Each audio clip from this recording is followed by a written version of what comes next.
Mga kababayan nating seniors, kung kayo ay 60 o 65 pataas na nagre-retire o kaya naman ay umaasa sa inyong SSS pension, makinig kayo ng mabuti dahil mayroon akong napakagandang balita na kailangan ninyong malaman ngayong January 2026. Hindi ito biro, hindi ito fake news at hindi ito panlilin lang. Ang SSS ay naglabas na ng opisyal na pahayag tungkol sa pinakabagong increase sa monthly pension na makakaapekto sa libu-libong retires sa buong bansa. Maraming seniors ang hindi pa alam na may pagkakataon silang makatanggap ng hanggang 6,000 bawat buwan at ang mas nakakagulat pa, mayroon pang second tranche na ilalabas ngayong taong ito na maaaring magdagdag pa sa inyong kita. Alam ko na marami sa inyo ang nahihirapan sa pagtaas ng presyo ng bilihin gamot, kuryente at pangaraw-araw na gastusin. Kaya naman ang balitang ito ay parang sagot sa ating mga panalangin. Pero huwag kayong mag-alala, hindi ko kayo iiwan na nalilito. Tutulungan ko kayong maintindihan kung sino ang qualified, magkano talaga ang matatanggap ninyo, kailan ito ibibigay, at ano ang mga dapat ninyong gawin para masigurado na hindi kayo makakaligtaan ng gobyerno. Mayroon din akong special tips para sa inyo kung paano ninyo ma-maximize ang inyong pension at ano ang mga common mistakes na dapat ninyong iwasan. Kaya magstay kayo hanggang dulo dahil bawat detalye ay mahalaga para sa inyong kinabukasan at sa seguridad ng inyong pamilya. Ang unang tanong na lilitaw sa inyong isipan ay ganito: totoo ba talaga ang 6,000 monthly pension na sinasabi? Ang sagot ay oo. Pero kailangan nating linawin kung sino ang makakakuha nito at paano ito kinakalkula ng SSS. Hindi lahat ng retires ay makakatanggap ng exact na 6,000 pero maraming seniors ang nasa range na ito o kaya naman ay malapit na. Ang computation ng SS pension ay nakadepende sa tatlong bagay. Una, ang average monthly salary credit o AMSC ninyo. Pangalawa, ang number of years na nag-contribute kayo sa SSS. At pangatlo, ang number of credited years of service na nai-record sa inyong account. Ang maximum pension na pwedeng ibigay ng SSS ay umabot na ngayon sa 18,495 per month. Pero ito ay para lang sa mga members na nag-contribute ng maximum amount sa loob ng mahabang panahon. Para sa karamihan ng ating mga seniors na average earners lang nung kanilang working years, ang pension ay usually nasa range na 3,000 hanggang 6,000 bawat buwan. Pero ang magandang balita ay dahil sa mga recent increases na ipinatupad ng SS, maraming retirees ang nakakita na ng significant jump sa kanilang monthly payout. Halimbawa, kung dati ay nakakatanggap lang kayo ng 4, ngayong 2026 ay maaaring umabot na ito sa 5i200 o kahit 55,800 depende sa inyong contribution history. Ngayon, pag-usapan naman natin ang second tranche na binanggit ko kanina. Ano ba talaga ito at bakit ito importante? Noong 2021, ang SSS ay nag-announce ng pension increase na 1,000 for retires, survivors at disability pensioners.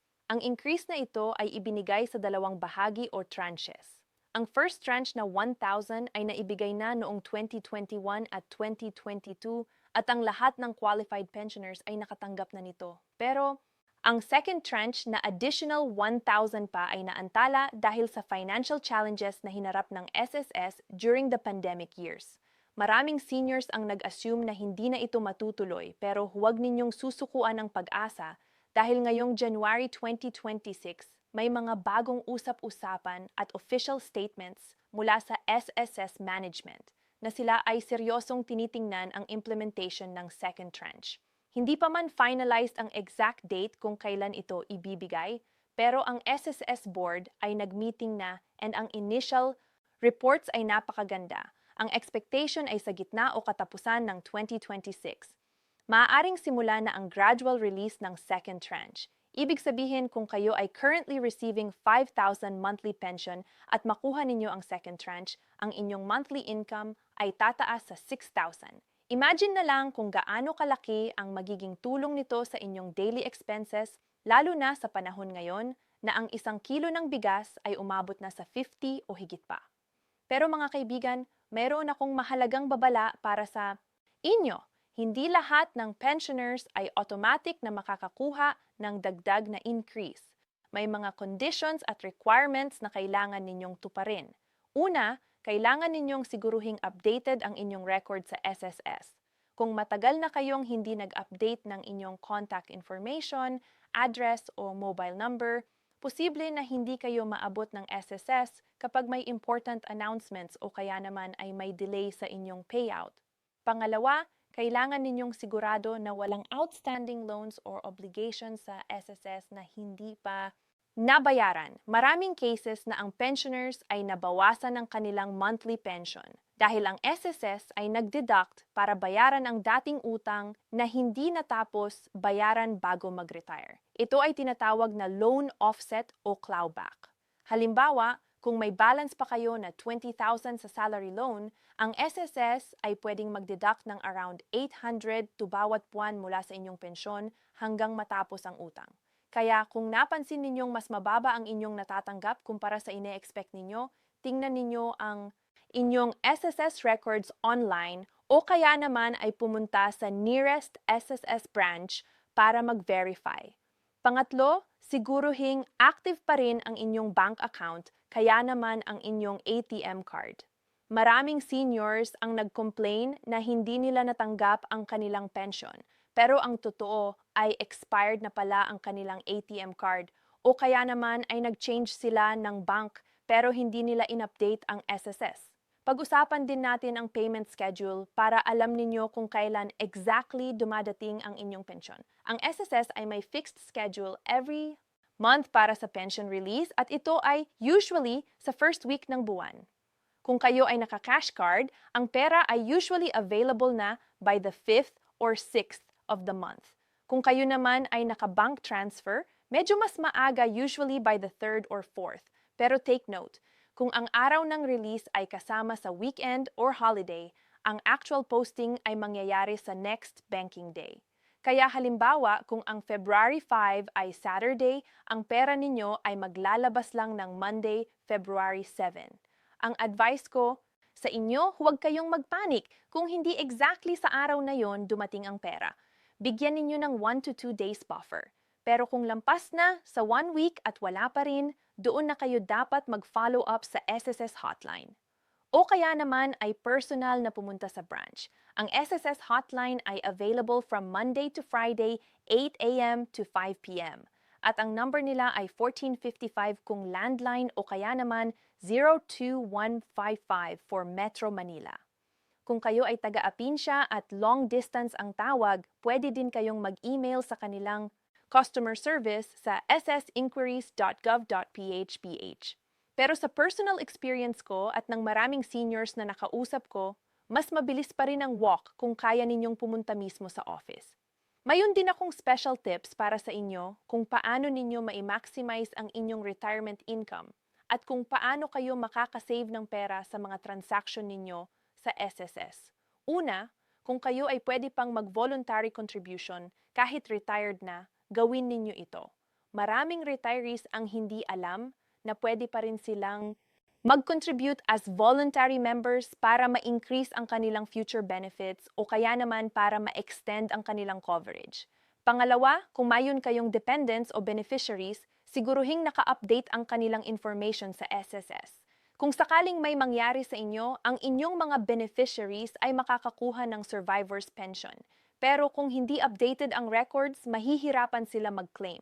Pangatlo, mag-take advantage ng UMID card ninyo bilang valid government ID. Maraming establishments, hospitals at private companies ay nag-aalok ng senior citizen discounts.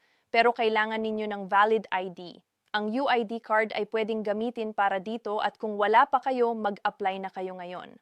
Pangapat, kung kayo ay may savings or extra funds, consider ninyong mag-invest safe financial products tulad ng government bonds o kaya naman ay time deposits na may insurance coverage ng PDIC.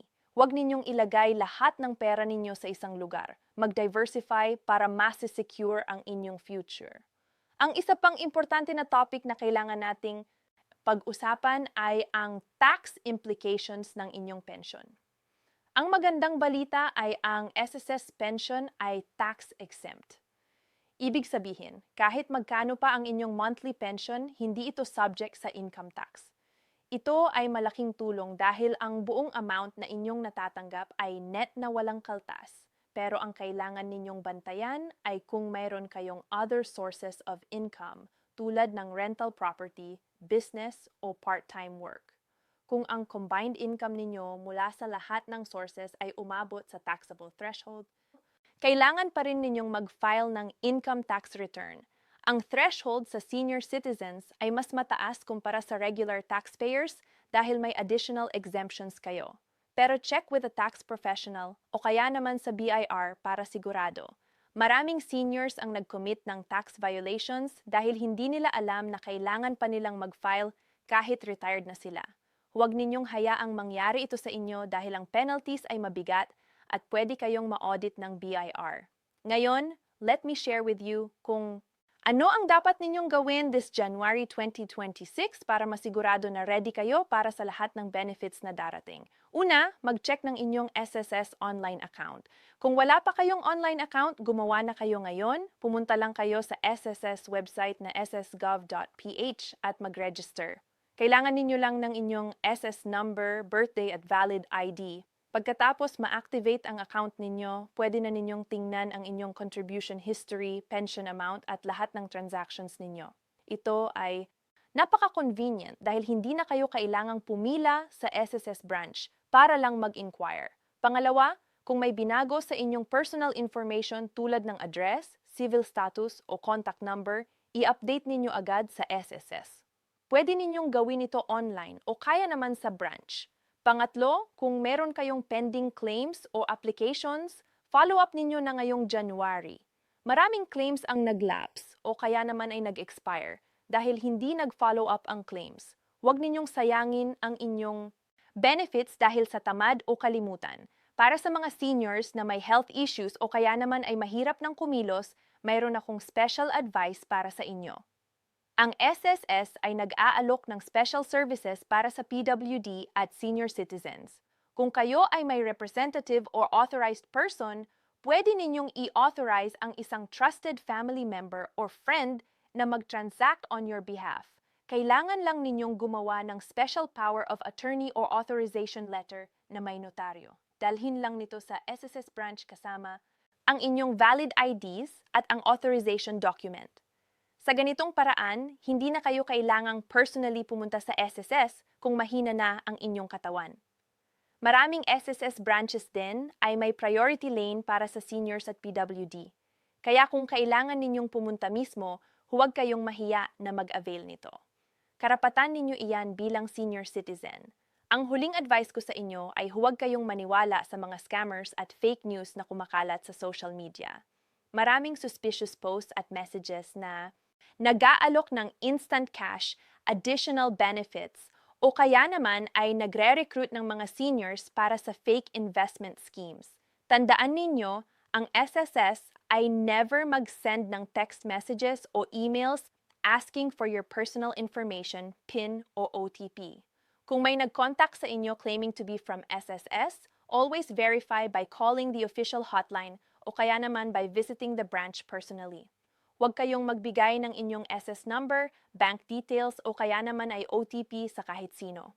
Ang mga scammers ay napaka-creative at they prey on vulnerable seniors na hindi techy. Protect yourselves and protect your hard-earned benefits. Sa pagtatapos, mga minamahal kong kababayan na seniors, ang balitang ito tungkol sa 6,000 monthly pension at ang possible second tranche ay hindi dapat maging source lang ng excitement, kundi dapat din itong maging reminder na kailangan nating maging proactive sa ating retirement benefits. Ang SSS ay nandyan para sa atin, pero kailangan din nating gampanan ang ating parte bilang responsible pensioners. Mag-update ng records, mag-follow up ng claims at manatiling informed sa lahat ng bagong policies at programs. Ang bawat piso na natatanggap ninyo ay resulta ng decades of hard work at contributions, kaya deserve ninyo ang buo at tama. Huwag ninyong hayaang mawala ang inyong karapatan dahil sa kawalan ng kaalaman or negligence. Share ninyo din ang information na ito sa inyong mga kaibigan at kapamilya na senior citizens din. Maraming seniors ang walang access sa internet o kaya naman ay hindi nakaka-attend ng seminars, kaya kayo ang magiging bridge para sa kanila. Tayo ay isang komunidad at kailangan nating tulungan ang isa't isa. Salamat sa inyong pakikinig at pagbabasa. May God bless you all at sana ay magpatuloy ang ating pag-asa at determinasyon na mabuhay ng maayos at dignified na buhay sa ating goldenang hanggang sa muli.